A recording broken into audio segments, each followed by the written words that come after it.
बरेली पहुंचे अलंकार अग्निहोत्री, जोरदार हुआ स्वागत। अलंकार अग्निहोत्री ने कार्यकर्ताओं और समर्थकों को संबोधित करते हुए कहा कि हिंदू समाज के अधिकारों और सम्मान के लिए उनका संघर्ष लगातार जारी रहेगा। उन्होंने कहा, बहुत ही जल्द दिल्ली कूच किया जाएगा, अपनी मांगों को लेकर केंद्र सरकार तक पहुंचाया जाएगा। देखो देखो कौन आया, देखो देखो कौन आया, देखो आईडी जी। आप बरेली आए हैं, बरेली सबसे पहले बरेली दोबारा आए हैं, क्या कहेंगे? नहीं, तो बरेली यहाँ पे परशुराम धाम है, तो यहाँ पूजा के उद्देश्य से आए थे। अभी कल शंकराचार्य जी महाराज से भी मुलाकात हुई थी बनारस में, तो उसी क्रम में विभिन्न जो है मैंने कहा अपने धाम तो कम से कम एक बार जो है होके आया जाए।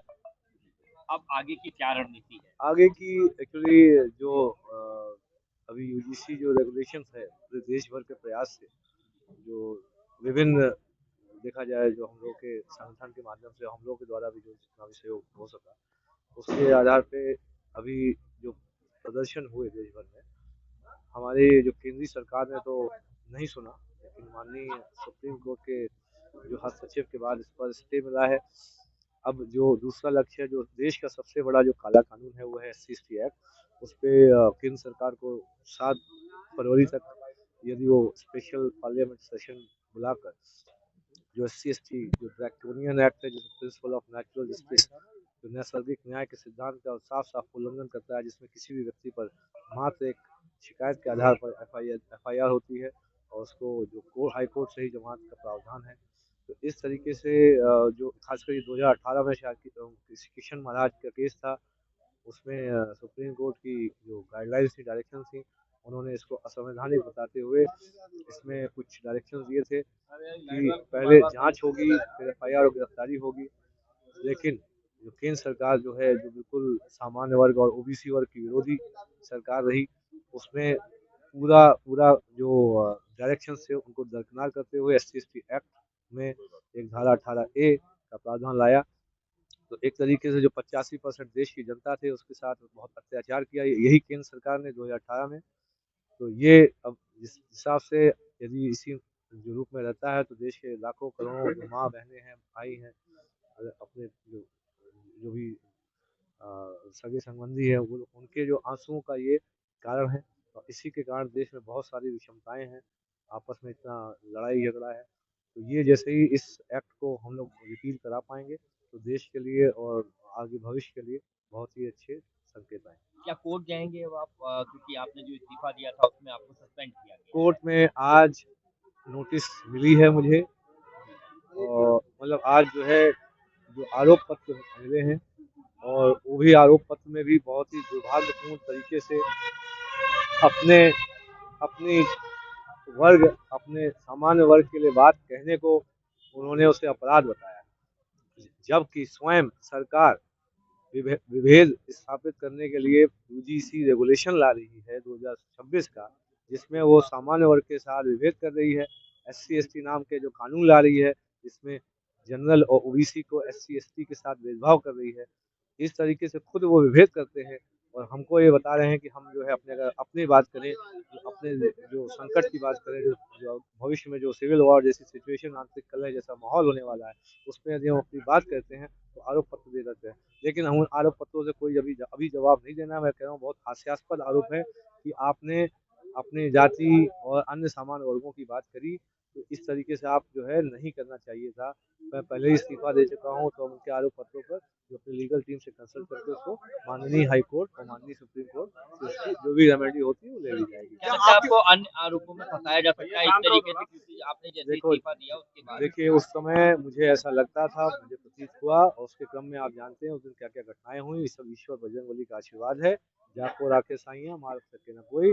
और इस समय जो है तंत्र जो है बहुत परेशानी में है, खासकर केंद्र सरकार के तंत्र, क्योंकि उनको असली बातें जो अभी तक मुंह दबा के नहीं बोल पाते थे, पहली बार हुआ है देश के इतिहास में जो सर्विंग रूलिंग प्राइम मिनिस्टर और रूलिंग गृह मंत्री, उनके कटआउट, उनके पोस्टर बैनर पे कालिख लगाई जा रही है, उनके कटआउट पे जूतों की माला चढ़ा रही है, उनको जूते मारे जा रहे हैं और आग लगाई जा रही है। तो अब अब क्या अगला स्टेप किस तरीके की तैयारी है आपकी, क्योंकि अगला क्या लग रहा है लोग आपसे जुड़ रहे हैं, क्योंकि जिस देखिए तरीके से आप कह रहे हैं दिल्ली कूच करेंगे, दिल्ली कूच करने की बात कह रहे हैं आप, तो विभिन्न संगठन जो है वैसे भी पहले जिस तरीके से राष्ट्र भर में आंदोलन हो रहे थे, तो हम सब लोग कनेक्टेड थे। और बाकी आपको पता चलेगा, ये तो एक देशव्यापी आंदोलन है। ये धीरे धीरे आप देखेंगे ये इतना गहरा होता जाएगा कि इस सरकार की जो है नींव हिल जाएगी। यूपी की योगी सरकार को किस तरीके से देखते हैं, क्या कहेंगे?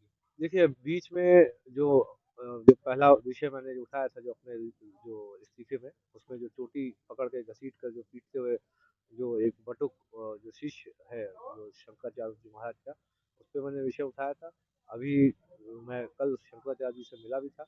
तो जैसा कि मुझे सूचना है कि माननीय मुख्यमंत्री जी ने एक कोई टीम गठित करी है जो भी उनसे शंकराचार्य जी से वार्ता करेगी।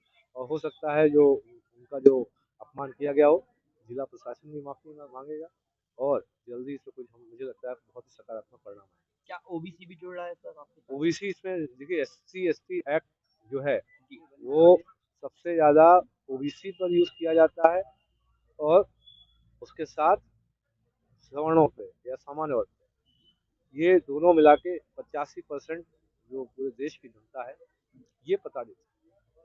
आपके BNS और BNSS दोनों में प्रावधान है। आप एक विशेष वर्ग को इतना आपको उसमें निराधार शिकायतों का ताकत देते हैं, इससे उनका भी सबसे ज्यादा घाटा, इससे पूरे SC/ST समाज का घाटा इसलिए हो रहा है कि लोग अब उनसे घुलना मिलना नहीं चाहते। उन्हें लगता है कि अब इनके साथ अगर कुछ दिन घुलेंगे मिलेंगे और कोई छोटा सा विवाद हुआ तो सबसे पहले एक फर्जी SC/ST एक्ट की धारा हो जाएगी। तो इसीलिए आप देख रहे होंगे हर जगह SC/ST के अलग हॉस्टल खुलते जा रहे हैं, पूरा इस्टेब्लिशमेंट SC/ST का अलग होता जा रहा है। और अब ये देश सनातनी वर्सेस नॉन सनातनी परंपरा पे आ चुका है।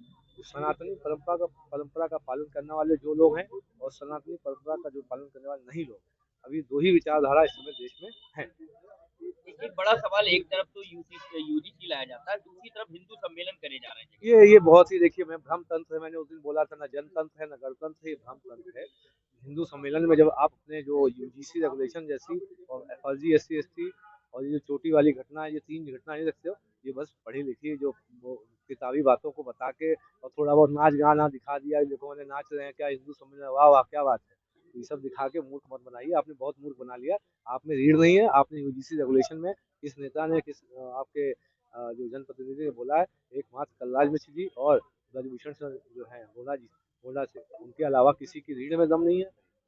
कलराज मिश्र जी रिटायर हो चुके हैं तो उन्होंने बोल दिया, बाकी तो ब्रजभूषण जी है उनमें रीढ़ है तो उन्होंने बोला। बाकी रीढ़ विहीन जितने भी हैं ये बैठे रहेंगे। आपके घर के बगल में समाज की बेटी बेटियों का रेप होता रहेगा तब भी बैठे रहेंगे, कहेंगे पहले आका का फोन तो आए, हम कहाँ से कुछ बोल सकते। सर क्या फिर ये बताइए, एक तरफ तो बीजेपी है, दूसरी तरफ कांग्रेस है, फिर आपने फिर विकल्प क्या है लोगों के पास, तो फिर कोई तीसरा विकल्प तैयार किया जाएगा? वो उस पर ही अभी चर्चा होगी। पहले हमारा ये आंदोलन जो है स्टार्ट हो जाए 7 फरवरी वाला, लेकिन जल्द ही इन विकल्पों पर भी विचार होगा। किस तरीके से होगा, क्योंकि देखिए किस तरीके से इसको देखिए, हम लोग अब ये समझें कि हमें देश को आगे ले जाना है। सिर्फ एक मात्र लोग बोलते हैं पार्टी बना लो, आपका एक फ्रेमवर्क होना चाहिए जिसमें ये जिस तरीके का सिस्टम है ये फेल हो रहा है।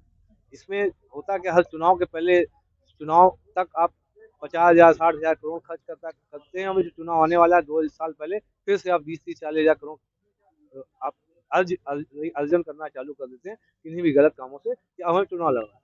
तो एक ही देश को सोचना पड़ेगा किस तरीके से हमें देश को आगे बढ़ाना है।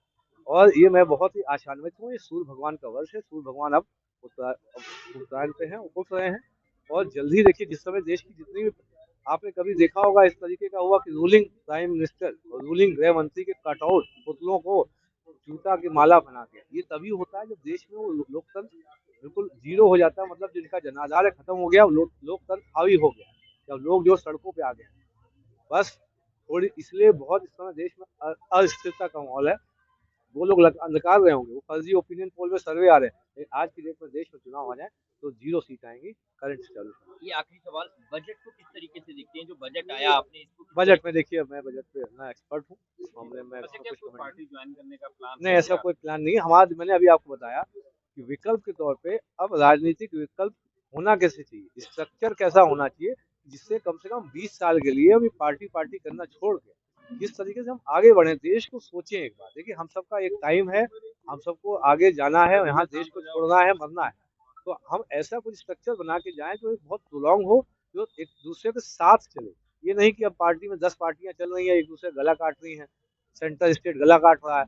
कुछ ऐसा स्ट्रक्चर बन जाए जो देश को हम लोग कम से कम सोचे कि हम सब कुछ भूल के 20 साल के लिए आगे मिलजुल के काम करें। अंकल जी, आपकी माता प्रसाद पांडे जी से बात हुई थी, क्या लगता है समाजवादी पार्टी में ब्राह्मणों के ज्यादा देखिए सम्मान है क्या? देखिए, ये तो जो जितनी भी पार्टी है चाहे रूलिंग है, इन सबको सोचना पड़ेगा। ये तो आपके पास एक वंडरफुल अपॉर्चुनिटी होती है कि भाई जिसने उस समय सबसे पहले अपॉर्चुनिटी किसने उठाई? अगर उनका कॉल सबसे पहले आया था तो आप लोग क्या निकम्मे बैठे हुए थे? अगर आप लोग हैं, मैं थोड़ी ना कह रहा हूँ, आप लोग निकम्मे हो, आप बैठे थे, आप वेट कर रहे थे, अरे क्या करें? तो कोई दूसरा अगर अपॉर्चुनिटी पिक कर रहा है, लेकिन हमारा कोई अभी किसी पार्टी के प्रति कोई विशेष अभी ये नहीं है। मेरा आपको बताया जो हमारा वैकल्पिक जो मार्ग है, हम 20 साल तक देश को किस रूप में ले जाएं। अभी हमारा देश बहुत गर्त में है, अगर ऐसे 2-4-5 साल रहा तो जैसे ही ये नस्ल चली जाएगी जो अभी पॉलिटिकल एस्टेब्लिशमेंट में हम लोग लड़ रहे होंगे, जो हमारे बच्चे हैं, हमारे हम बच्चों के लिए अब सोचना है। हर जगह देखिए देश में कहीं न कहीं रिवॉल्यूशन के बाद एक स्ट्रक्चर सेट हुआ। यहाँ पे हमेशा क्या है, हम लोगों ने पढ़े-पढ़े हमको खाने को मिला, पढ़े-पढ़े आज़ादी मिली है। तो सुभाष चंद्र बोस जी थे, वो आज़ादी जितना कंट्रीब्यूट करके दे गए थे, लेकिन यहाँ पढ़े-पढ़े हमको हर चीज़ मिली है। अब हमें कुछ सोचना पड़ेगा अपने लिए, अपने परिवार के लिए, अपने आने वाली नस्लों के लिए।